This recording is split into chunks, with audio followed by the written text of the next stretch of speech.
Now we have to make sure we can pay for our groceries. SongTrust removes the complexity of the publishing landscape and offers detailed access to data otherwise not directly available, helping songwriters, artists, producers, managers, publishers, labels, lawyers, distributors, and more simplify music rights management and the administration of music publishing assets, performing rights, and digital licensing. SongTrust provides solutions for corporate clients including CD Baby, Downtown Music Publishing, The Orchid, Symphonic, and Sub Pop Publishing. You want to be sure and visit songtrust.com/pubcast to take advantage of their 20% off the one-time registration just for listening to the AIMP Nashville Pubcast. And now let's get on with our episode. Welcome to the Sync episode of the AIMP Nashville Pubcast. Our guest is Wendy Duffy. She's the CEO and founder of her own company, Resonant Music Licensing and Artist Management. Today, we not only learn about the field of sync placement, but Wendy's deep passion for her role. Welcome aboard, Wendy. Oh, thank you. We're going to talk about all things sync today. We're going to do some overview, do some deep dive in, kind of hopefully answer a lot of questions so many of you seem to have about this one subject. Because if there's one part of publishing I find that has a lot of questions attached to it, it's sync. What is it? How do you get into it? How do you define it? What kind of music works in it? So we're going to just jump in there. But before we get really cranking, Wendy, you want to give us a little background on yourself? Sure. Like you said, my name is Wendy Duffy, and I'm the CEO and founder of Resonate Music here in Nashville. You know, I don't think you have time for my whole background here, but I did get my start in radio out of college. I've worked in everything from radio to public relations to broadcasting. I've worked in voiceover management for 6 years in Los Angeles, and I even worked on Music Row a little bit when I first moved to Nashville, working for American Country Countdown when Kix Brooks took it over, and helping kind of sell that to affiliates, ABC affiliates. And then I worked for a small label for a little while. And I also was a songwriter, singer-songwriter. Shocker, Nashville. Can't believe that. We all have it at heart, don't we? But yeah, music definitely has always been in my blood and something that I wanted to do more of. And I think all those stops along the way and on the business side of things were really helpful in incorporating kind of where I saw my path going, not so much as an artist, but being a champion of artists. And management and development is something that I've really found was my passion. And so after managing talent in LA for a company called Cope Management, where we sold voices for network promos and trailers, which you can kind of see, as we'll get to later, my evolution into bringing my love for music and developing talent into what Resonate is today. And I joined a company in Nashville called IV. It was an audio company that specialized in audio branding. Some of that was voiceover casting. Some of that was music supervision, music licensing, music production. So I joined that company in 2013. Wow. And I was doing voiceover casting. I was going after new business. And after a couple months, a lot of my client base in Los Angeles weren't really interested in buying audio branding campaigns. They were interested in licensing music because they just needed stuff quick and fast. And so I went to Steve and said, hey, you know what? I think we should have a licensing division.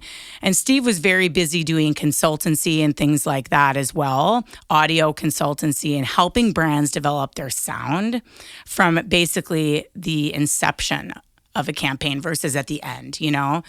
And so he was like, if you want to start it, go ahead and start it. And so I started a licensing division there, and I met some really wonderful talent along the way, which inspired me to develop a management company on the side with an artist by the name of Cersina. And she was doing pop electronic music with Built by Titan, Fred Williams here in Nashville. And I was just really blown away at her talent. So I launched a management thing on the side. And after a couple years of licensing growing, Steve wasn't as interested in the licensing aspect as he was the core competency of both brand and audio branding. And so I broke off and took the licensing into Resonate Music full-time with my management client. And that was in April of 2016. So I've been functioning as a music licensing and management company full-time since April of 2016. Let's just start with how you view sync, because I think you have some interesting viewpoints on it, other than just a kind of a land grab or a way to boost some income. Yeah, I mean, I definitely think of it as a silo of income, and it's becoming probably more of an important silo of income as other revenue streams are becoming diminished over time. And sometimes I think people get very nervous about that, but I think the music business is going to continue to evolve, and there will be new silos that we don't even realize that we have access to right now. And I also think that those things will blow up to become bigger on a lot of levels. But what we're talking about right now is the sync piece. I think that when it first started becoming really big in the late 2000s, it seemed like it was happening before that, but this is when people really started to take notice. That's when 10 of Tennessee, I was living here in Nashville working as a publicist, and things really started to blow up. And I think it started as songs on albums that weren't great for radio, songs that could go on and have another life in licensing and sync licensing. And I think that people started to, have revenue streams coming from that. But I think what it did is it was a platform for artists to grow and build a fan base. And I think a lot of a lot of artists went on to sell a lot more music, whether it was through streaming or albums or touring or everything else. So they had all these other revenue streams that were basically coming from growing that fan base through sync. And then over time, people started to want to access that silo. People wanted to access that revenue stream, right? So people started doing more writing for sync. And I think in the beginning, and still, there's a misconception about writing for sync as jingle or less than or not as important. But I think if people do it well, like you and I were talking about, a song that we both had a lot of success with your writer at the time, Blake Bollinger and Sam Tenez. They had written it for something else. It didn't go. And then it ended up doing very well in several placements that we both got to see the Very success successful, of that. yes. Hold On for Your Life. And I think using that as an example for you and me talking about it is why that song is special is there is an emotion. There's an authentic emotion that I feel personally when I see it against picture, but also when I listen to that song. And being an avid music listener my entire life and a music lover, music has to make me feel something. And when I feel something and I have goosebumps, I know that can translate to picture.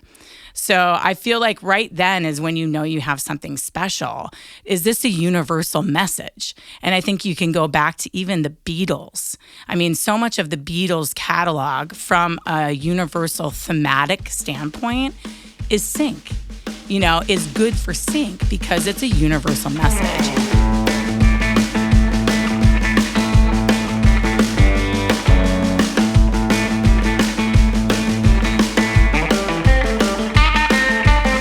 Brought up two things, but I want to ease into it is a way and a place that can launch careers. You made that clear. And so I'm going to maybe have two questions in here because you are servicing the industry as well as going to those that need the use of music. What are those that are placing the music, the supervisors looking for and that kind of thing? Because you mentioned artists and building a brand. Do they tend to lean into certain writers or sounds or artists, and what do you see that play as well as on your end when you hear something you go, I know I can build a brand around this? What does that kind of look like? Does that make sense? That was two kind of questions. Yeah, I guess let's tackle the music supervisor first. I think it's about, I'm very much a service business.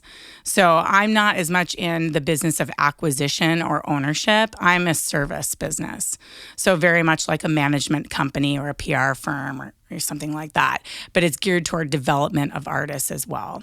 And so I think that you have to also cultivate those relationships with your music supervisors to build trust, to become a great service for those people. And so I think it's always about asking questions, what your music supervisors are looking for, and connecting dots and noticing trends. I'm a big researcher. I love it, and I love strategic approach. I'm not against reactive action, but I am more of a proactive action person. And I believe that because it comes from an innovative place. You have to sit down and you have to think, you have to connect the dots, you have to do the research. And I love that approach with my music supervisors. So I really believe that Resonate's been able to grow at the rate that it has because of my passion for that. And then I think that that's also attracted, more and more talented artists. So with the music supervisor, it's connecting dots and asking questions. And I think on the other side of it, going back to hearing a talent or a voice or a song and going, I'm connecting those things. You know what I'm saying? So I'm knowing what my music supervisors need, and that's in my mind. And then I hear something that someone's doing or building or growing, and I want to be a part of that because I believe I'm a liaison between those two things. Well, that's great. I want to go back just a hair. You said you do research. So if I'm a new publisher, and for any of the independent publishers out there, without having to give up any of you might have some special sauce in there you don't want to reveal. But when you say that, what do you mean? Do you like research what tends to be trending in the music scene or what seems to be going on because I'm a big fan, and I get when I'm talking to my writers on writing songs, I said, take a look at the environment that we're in, like what's going on in the world. You can see if the world's really heavy, they don't want heavy songs. Sure. If there's a lot going on, or if everybody's kind of in a good mood, sometimes they want a contemplative song. Yeah, I think that a little bit of everything. I mean, I wouldn't put it on one specific thing. I don't think I'm giving anything away. I think some of it is looking at what type of programming are we consuming, okay? And we talk about Netflix and Hulu and ABC and, Showtime and HBO. What are the shows that are becoming successful? What kind of music are they using? And then you can dial it down even to, the supervisor. And then you start noticing trends. Like you notice the trends. I think looking at top 40 is very important, specifically because in certain supervision outlets, let's say, you're working with a trailer house, what they're coming to you for, often you notice trends, okay? And you start to be able to identify those trends through time. And some of it's like actually doing the homework, and some of it is just through experience. And so I think a lot of things, there's also a website called TuneFind, which is like fantastic. You can go look up any show right now, and lots of people know about this in the industry. It's definitely not. I just came across it the other day looking for the playlist for Dead to Me. It's awesome. I mean, I watch stuff. I Shazam it all the time. I'm like, what did they use? Or if I was up for a project and we didn't win it, we didn't get that sync, I always want to see what they used. Why? Why does it work? What does that song do that my song didn't? And I think that it's such a learning process all the time. I'm constantly learning, and there's always a shift of people. I think it makes it kind of exciting, actually, because the more you learn, the more you're able to assist and become a better service. We all know that there's advertising, music used in there. We know there's advertising for TV that can, as we just defined, is rather broad right now with so many different things. And then, as you mentioned, you have the theatrical movie theater, movie type. And so they're pretty interspersed. Do they work kind of similarly? They tend to be kind of looking at the same themes or the same music kind of work, or is it a broad, each one kind of has its own specialty, so to speak? I think there's definitely crossover. Every now and then I'll be like, wow, this song could work in all three of those lanes. We haven't even touched on TV and film. But let's just look at advertising for a second. I got really my start in advertising because of what I used to do in Los Angeles. I built voiceover talent, and managed voiceover talent. So I had access to a lot of those people. And so when I started doing the music licensing thing, I just focused on where I had great relationships, and I kind of grew from there. And the budgets were really great because they're ad budgets. They're not music budgets. And so I think the consistency comes probably a little bit more on the TV side with commercial, but commercial tends to be a little bit more upbeat and happy, generally speaking. Yeah. I mean, trying to get people to buy stuff, get in a good mood. It's like your life is going to be better with my product. Right. I am going to save you. And I think, you could dive deep into what I believe is really fascinating, and learned a lot about this at IV, archetypes. and how, every brand is a specific archetype. Every story is a specific archetype. And when you think about that, that helps you lock in that emotion, which I think is really fascinating. Like Kleenex is going to be like the savior, right? Like if you use a we're going to help your life be better. And so I think typically speaking, commercial advertising is going to be more about that, like uplifting, happy, and variations of that. Maybe it's indie rock, maybe it's more electronic pop. It depends on the brand. And then in TV promo, you have to tell a story fast. So you don't have a lot of time. You don't have the luxury. It's 30 to 60 seconds. And even now, 15-second spots. So music does a lot of heavy lifting in a short time. So you need to be able to set the tone with the song. And so a lot of times you'll have to have different sections for editors to pull from. And theatrical, I definitely think TV promo and theatrical can cross over. Theatrical marketing would be like the trailer that we're talking about. Because a trailer, typically, if it's a full-length trailer, you're looking at about 2 minutes and 20 seconds. And they will typically have about 3 songs in a trailer. Because there's different moods, right? We're setting up, okay, it's like a mini movie in 2 minutes and 20 seconds, kind of like a great song in country music, right? Yeah. It's going to tell a big story. So typically they'll use about 3 different songs to tell that story.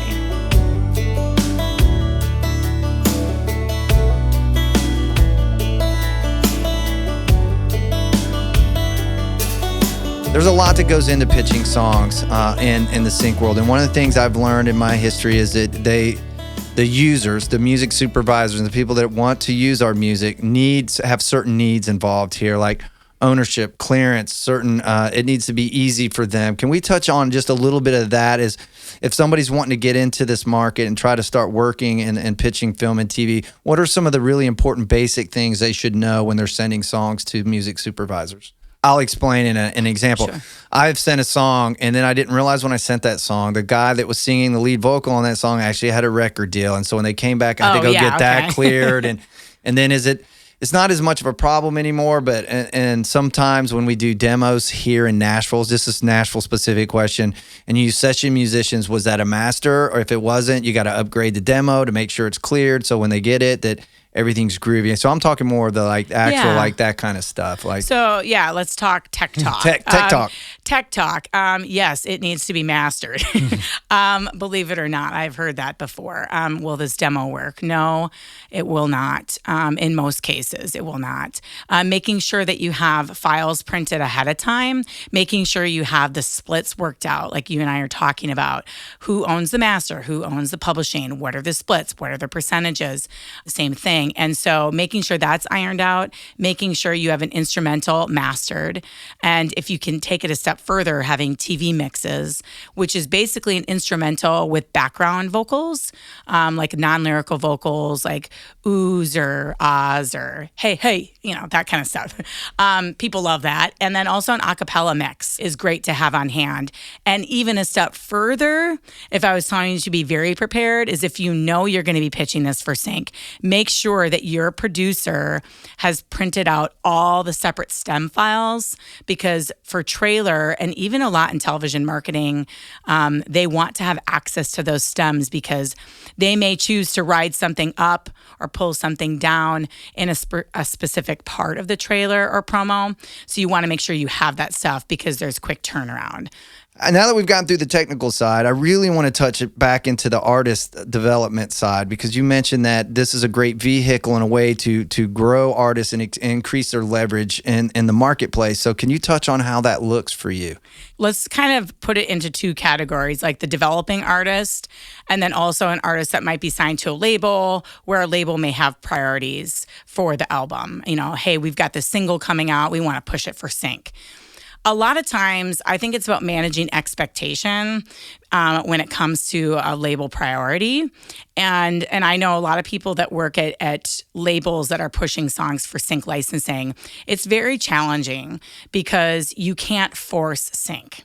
So if certain songs aren't working for sync, you can't force it. I think it's really important to identify lanes of a single that may work for sync and target that. But then at the end of the day, it may or may not work in the cut. It may or may not work in the edit, and you may not have access to that in time for the single.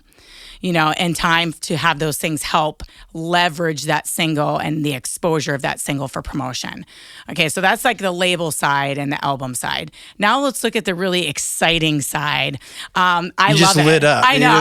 I mean, it's so exciting to me because you have a huge opportunity as an independent artist. Do not be discouraged because you can be discovered with using sync as leverage for yourself.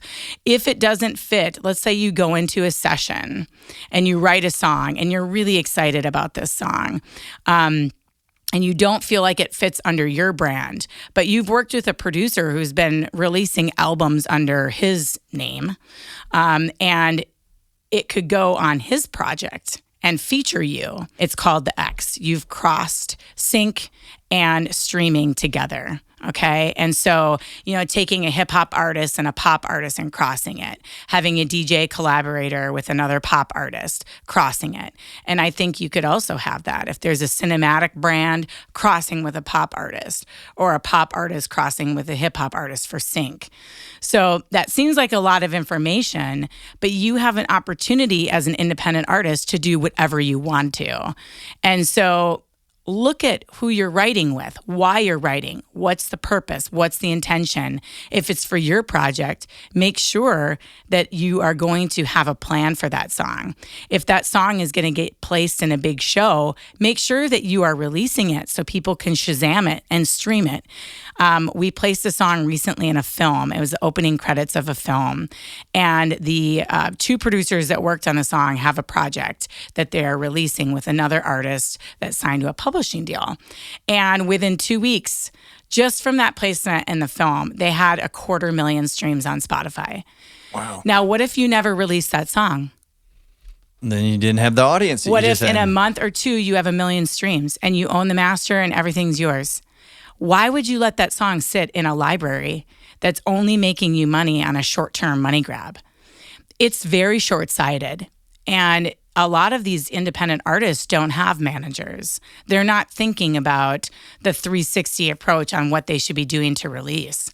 And I really believe that if you want to write a sync song just for sync, so be it. But really, you're not thinking long term. You're not thinking how to build brands and create a fan base. And I think that is in a very exciting place for independent artists. And I have the privilege to work with so many independent artists right now that are literally footing their own bill from, start to finish. And they own their masters and they own their publishing, and they are really paving a way for themselves. And they feel like musicpreneurs. They feel like they're steering their car. And I think it puts a lot of control back into the artist's hands, and it's very liberating and exciting. We hope you've enjoyed this episode of the AIMP Nashville Pubcast. Subscribe now in your favorite podcast platform and follow us at AIMP Nashville to keep up with news, events, panels, and even new episodes. The AIMP Nashville Pubcast is created by executive producers Del Bobo and Tim Hunzy, producer Brandon Harrington, mixing and editing by Casey Porter. Thanks for listening and supporting the AIMP Nashville Pubcast.